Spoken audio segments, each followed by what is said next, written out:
To remotely start your 2024 Chevy Trax using the key fob, first ensure all doors are locked, the vehicle is in park, and the hood is closed. Press the lock button on the key fob to arm the security system. Then, immediately press and hold the remote start button, which is the circle with an arrow, for 2 to 4 seconds. The parking lights will flash twice, indicating the engine has started.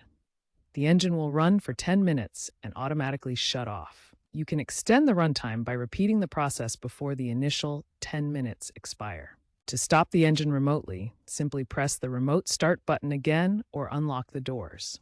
This feature works from up to 400 feet away. If the remote start doesn't work, check the key fob battery isn't dead, ensure the vehicle isn't in valet mode, and look for faults like low oil. Remote start is unavailable on manual transmission models or if the hood is open.